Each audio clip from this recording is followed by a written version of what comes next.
Partai ini muncul di masa akhir pemerintahan Presiden Soekarno, identik dengan pohon beringinnya, dan salah satu partai tertua di Indonesia dan partai terbesar. Tak pernah absen dari Senayan, dan kini tengah bertarung di pemilu 2024. Penasaran apa partainya? Oke, sebelum lanjut, mohon dukungan kepada sobatku semua untuk like, subscribe, dan klik notifikasinya untuk channelku ini. 1, 2, 3, 4, 5. Gas subscribe.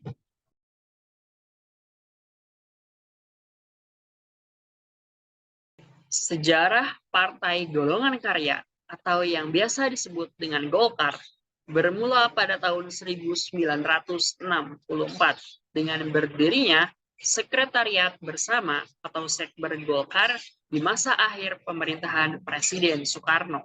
Sekber Golkar didirikan oleh golongan militer, khususnya perwira Angkatan Darat seperti Letkol Suhardiman dari Soksi, menghimpun berpuluh-puluh organisasi pemuda, wanita, sarjana, buruh tani, dan nelayan dalam sekretariat bersama golongan karya.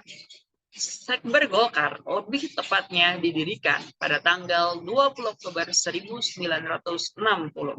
Sekber Golkar ini lahir karena rongrongan dari PKI beserta ormasnya dalam kehidupan politik baik di dalam maupun di luar Front Nasional yang semakin meningkat. Sekber Golkar ini merupakan wadah nih dari golongan fungsional atau golongan karya murni yang tidak berada di bawah pengaruh politik tertentu pada awalnya.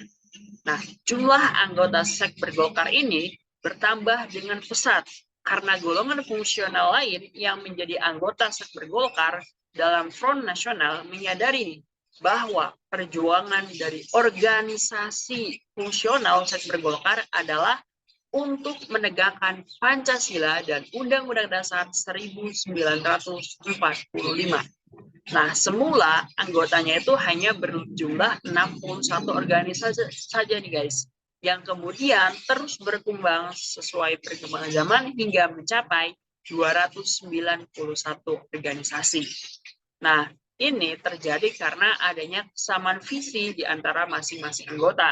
Organisasi-organisasi yang terhimpun ke dalam Sekber Golkar ini kemudian dikelompokkan nih guys, dari 291 dikelompokkan sesuai berdasarkan kekaryaannya ke dalam 7 kelompok induk organisasi atau yang biasa disingkat dengan KINO. Apa saja 7 organisasi itu? Yang pertama yaitu Operasi Serbaguna Gotong Royong atau yang biasa disingkat Kosgoro. Kemudian yang kedua yaitu Sentral Organisasi Karyawan Swadiri Indonesia atau yang biasa disingkat dengan SOKSI. Kemudian yang ketiga ada Musyawarah Kekeluargaan Gotong Royong MKGR. Kemudian yang keempat yaitu Organisasi Profesi. Yang kelima Organisasi Masyarakat Pertahanan Keamanan HANKAM. Yang keenam yaitu Gerakan Karya Rakyat Indonesia yaitu GAKARI, dan yang ketujuh yang terakhir yaitu Gerakan Pembangunan. Untuk menghadapi pemilu pertamanya yaitu di tahun 1971, 7 KINO ini yang merupakan kekuatan inti dari Sekber Golkar tersebut mengeluarkan keputusan bersama pada tanggal 4 Februari 1970 untuk ikut menjadi peserta pemilu melalui satu nama sebagai perwakilan dan tanda gambar yaitu golongan karya. Logo dan nama ini sejak pemilu 1971 tetap dipertahankan sampai sekarang ini.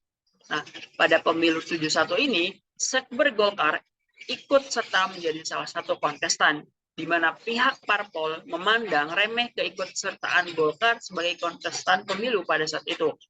Nah, mereka meragukan nih kemampuan komunikasi politik Golkar pada kelompok akar rumput, di mana NU, PNI, dan Parmusi yang mewakili kebesaran dan kejayaan masa lampau itu sangat yakin nih keluar sebagai pemenang.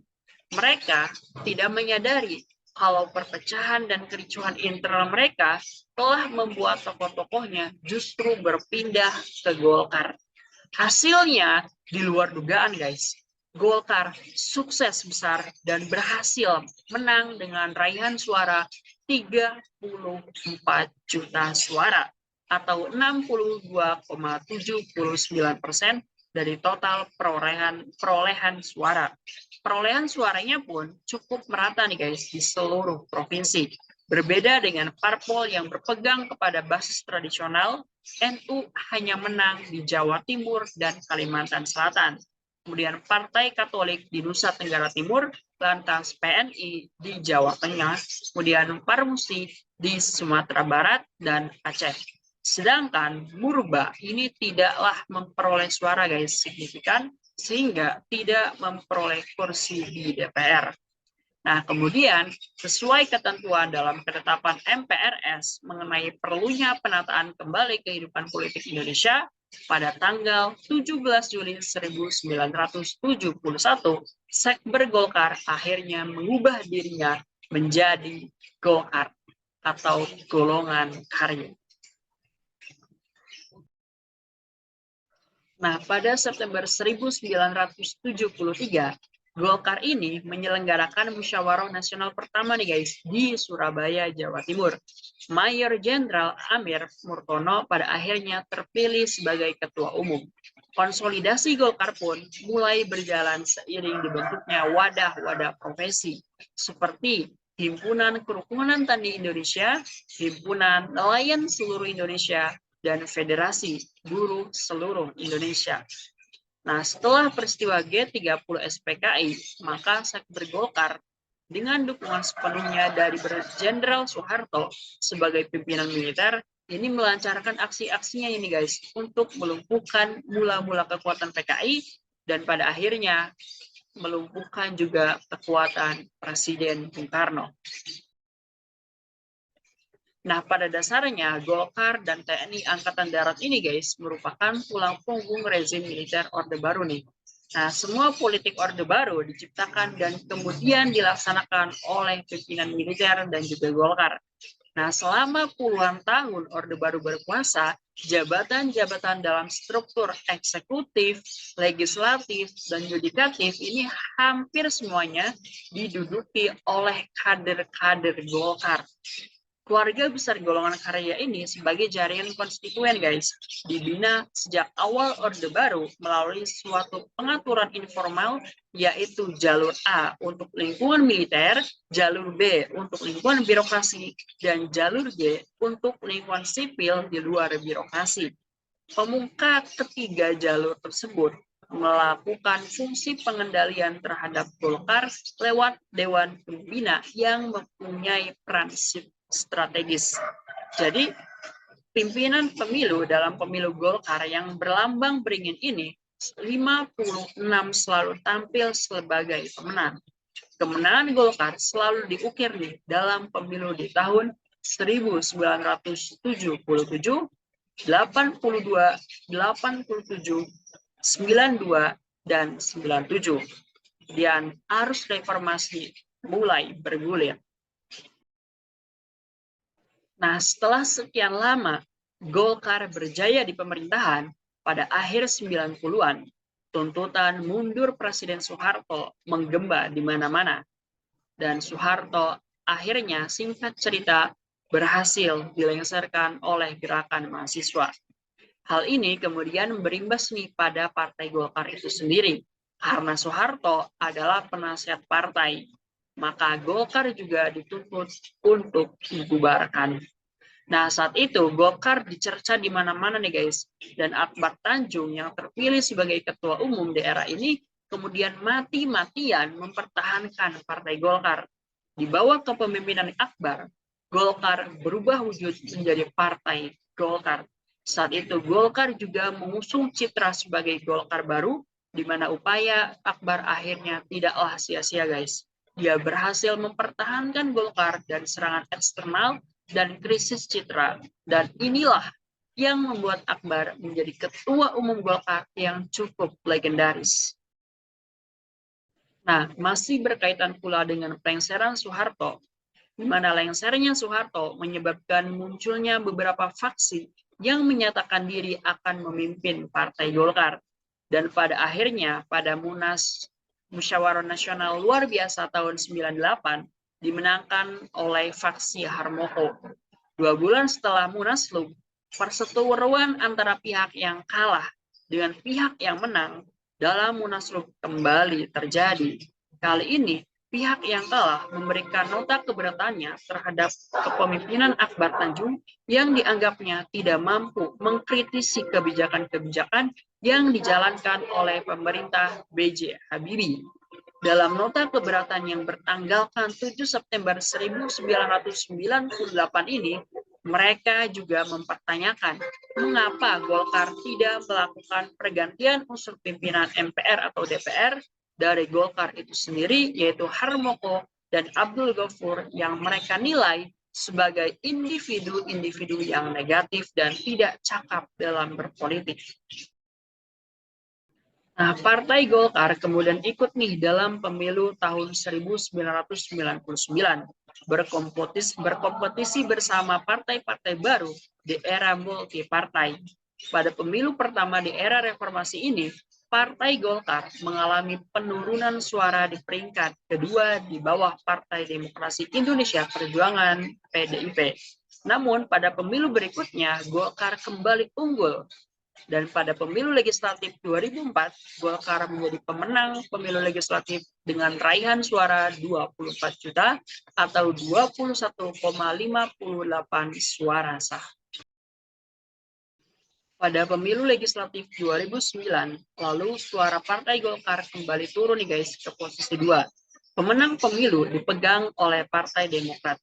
Nah, dalam Munas 8 di Pekanbaru, Abu Rizal Bakri terpilih sebagai Ketua Umum menggantikan Yusuf Kala. Nah, sebagai pimpinan baru Partai Beringin, Abu Rizal bertekad akan kembali membawa Golkar memenangkan pemilu. Dan pada pemilu 2014, hasil rekapitulasi Komisi Pemilihan Umum menunjukkan Partai Golkar tampil sebagai runner-up. Partai yang dipimpin Abu Rizal Bakri alias Iksal itu mengalami penyusutan persentase pemilih dan kursi di parlemen. Pada pemilihan legislatif tahun ini, tahun 2014 maksudnya, Golkar untuk pertama kali sepanjang sejarahnya gagal menembus 100 kursi di Dewan Perwakilan Rakyat. Selanjutnya, pada pemilu 2009, Golkar ikut mengusung Jokowi Ma'ruf Amin sebagai presiden dan wakil presiden. Dan hasilnya, Jokowi dan Ma'ruf berhasil nih menjadi penguasa di negeri ini. Dan untuk perolehan suara dari legislatif sendiri, Golkar meraih suara sebesar 12,31%, berada di urutan kedua setelah PDIP. Oleh karena itu, Golkar mendapatkan 85 kursi di parlemen. Nah, beralih ke pemilu saat ini, menjelang tahun politik 2024, Golkar aktif nih menjalin pertemuan dengan partai politik lain. Terbaru, 3 elit Golkar bahkan hadir langsung di apel siaga perubahan yang digelar Nasdem di Stadion Gelora Bung Karno. Namun, menjelang beberapa bulan mendekati pemilu, Partai Golkar resmi mengusulkan dan mendukung Gibran sebagai calon wakil presiden dan berpasangan dengan bakal calon presidennya, yaitu Bapak Prabowo Subianto. Hal ini diumumkan oleh Airlangga Hartarto dalam Rapimnas Partai Golkar pada Sabtu 21 Oktober 2023. Dukungan ini diperjelas pula setelah Partai Golkar bergabung koalisi yang berisi Partai Gerindra dan Partai Amanat Nasional bersama-sama mengusung Prabowo Subianto sebagai calon presiden pilihannya.